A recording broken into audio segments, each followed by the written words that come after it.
Hey everybody, Jason Burmis here, and as a lot of you are aware, the President of the United States decided to tweet some stuff out about the moon, Mars, and NASA. And I'm sorry, whenever I read any of this stuff, I kind of just chuckle.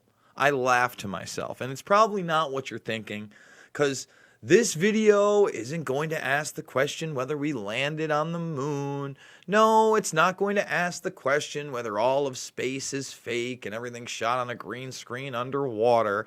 It's simply going to point out that rocket technology is and has been terribly antiquated for some time, and there is a massive amount of evidence for such. We're just going to go over a few different patents and explain why when we talk about, SpaceX and Elon Musk, or I believe it's Blue Horizon and Jeff Bezos, as long as we're talking about rocket technology, they're going to be failures. So, Trump flips on space goals. NASA should not be talking about going to the moon and focus on Mars. And I just chuckle away every time I see stuff like this.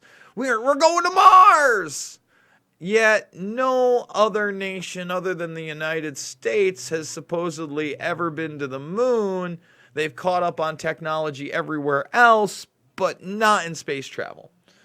So I want to read his tweets, okay? And here's one from May. Under my administration, we are restoring NASA to greatness. And we are going back to the moon, then Mars. I am updating my budget to include an additional $1.6 billion so we can return to space in a big way. I should get Eric Jackman on here to have Donald Trump talk about space travel. All right? So less than a month later, he seems frustrated on the budget and the progress of NASA. Remember, he's started a Space Force. And by the way, I'm going to show you Space Force is not new. They're just labeling it Space Force.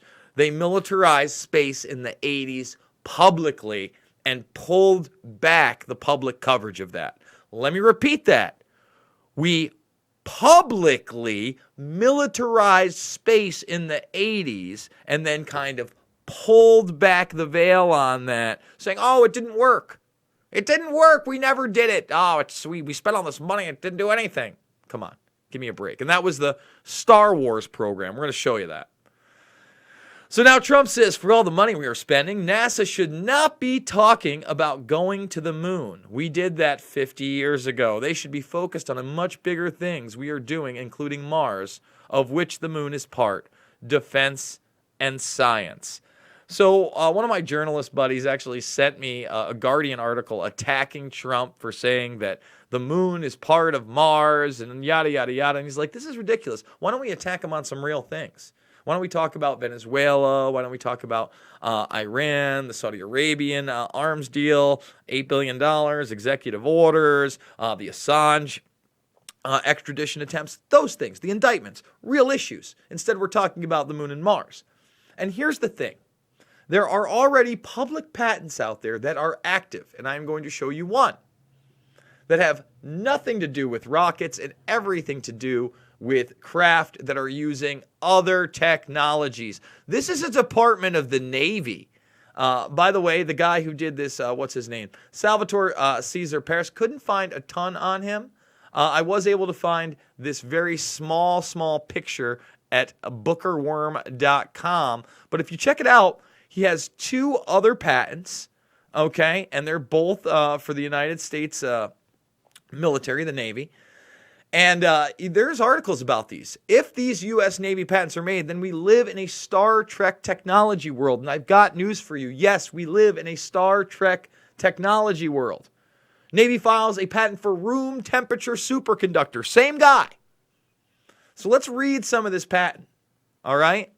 A craft using an inertial mass reduction device comprises of an inner resonant cavity wall, an outer resonant cavity, and microwave emitters. The electrically charged outer resonant cavity wall and the electrically insulated inner resonant cavity wall form a resonant cavity. The microwave emitters create a high-frequency electromagnetic waves through the resonant cavity, causing the resonant cavity to vibrate in accelerated mode and create a local polarized vacuum outside of the resonant cavity wall. What does that mean? Well, in front of the craft, they build an actual wall that bends what appears to be time and space. And that's what creates the movement of this thing. Now, there's a huge description here. It talks about magnetic fields, electromagnetism. When I read through this and I saw this, I could not help but think of one man. And I am not going to endorse his story here. I am only going to tell portions of it, because when we're talking about these gravity fields, if you will, and anti-gravity devices, who comes to mind? Bob Lazar. Bob Lazar, I, again, am not endorsing his story. There are some holes in it that beg explanation. But I did watch Bob Lazar, Area 51, and Flying Saucers. Now, I want to make some things clear. Lazar may have alluded to, he might have seen an actual EBE or extraterrestrial biological entity or whatever, but he recanted that, and he never said for sure he did. He did say that when he was brought into Groom Lake, SR-71, that he was giving a bunch of documents that clearly told the story of these beings and where they had recovered this craft from. And he said he worked on craft that he absolutely believed was not of this world. I can't tell you one way or another. I would say go check out this documentary. It's far from perfect, but it is entertaining, and it does tell his story. And really the main part of the story is this guy was and is a scientist to this day, and he talked about propulsion systems, whether they were EBEs or not, very much like this active patent. Application granted. Application status is active. It's active. All right? Do you get it? Look at when these patents were filed. I believe it was 2014 for one, right down here, 2014. 2016 for the craft that you're looking at, and then 2017 for the superconductor. Okay? For who? The Navy. And by the way, although it ends up being a quote-unquote fictional department, the Department of the Navy is supposedly who was paying Lazar, just so you know. And there's a court case, and they've got I think it's a W-2 or a W-4, some kind of a filing from the IRS, some pay stubs, and the judge actually acknowledges. So that's worth watching.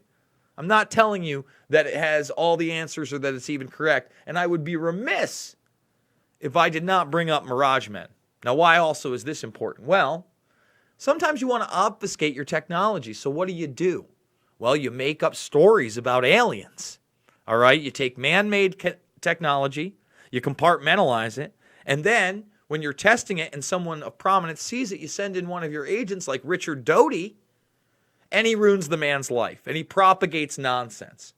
And why would you want to do this sort of thing? Well, again, 1983, Reagan, the Star Wars program, militarizing space. These were all realities. We did this. And again, they said, oh, it all failed. Remember, at the same time, we're finishing up a lot of the programs in Skunk Works. And I really do love this History Channel series. Again, I'm not saying it's got all the answers. Thank you very much, Doer B5, for the super chat. It's always appreciated. I'm not saying it's 100% correct, but it has pilots. It has people that worked on it. It has, engineers that are extremely old talking about the Blackbird SR-71. One of the really fascinating things I found about that is that, to get the metal that it was made out of, they didn't have that type of metal. So what do? Well, they created a front company in Europe, and by they, I mean the CIA, because this is Lockheed Martin, and they're contracting with the military-industrial complex, and they have to find a way to get certain materials. And was it titanium? I think it might have been, because it was half the weight of steel and just as strong. They set up a front company in Europe to buy from Russia the materials necessary to build this in secret. That's how these operations work. And again, it's not the CIA buying it. It's the CIA setting up a privatized company in another country, them doing business with another country, getting the materials, then shipping it back to where it will actually be formed into these test flights. And how do you keep these secret? Because it was a big deal that the SR-71 back in the day could get up above any missile. They talked about how it's never been hit, never been taken down. Missiles would fall from the sky trying to take it out. Many, many attempts, right?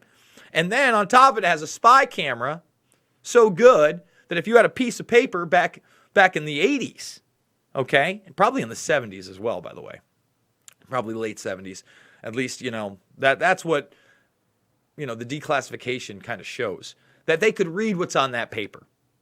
They were so high up that a missile couldn't even hit it, and it was moving too quickly. Over Mach 3.2, I believe.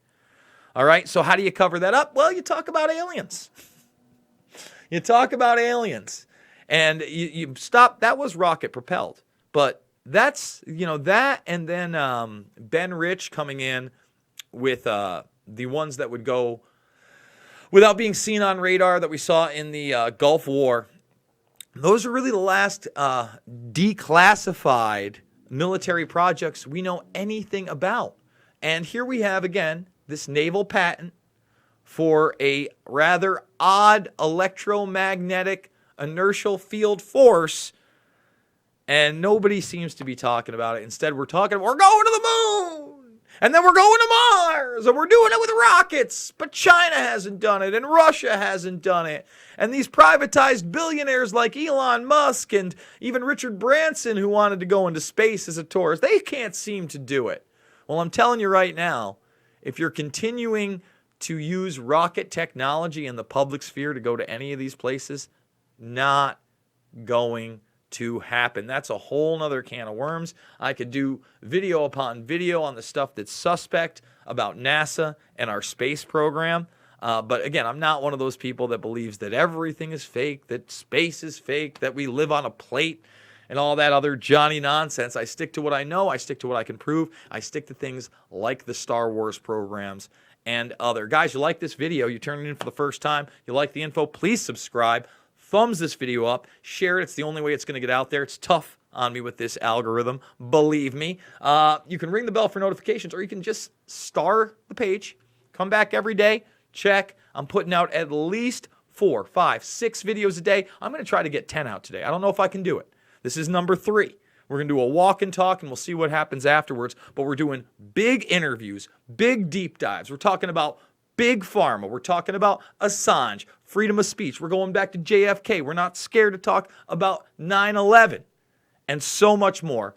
So guys, thank you so much for joining me, and I will see you all on the flip side.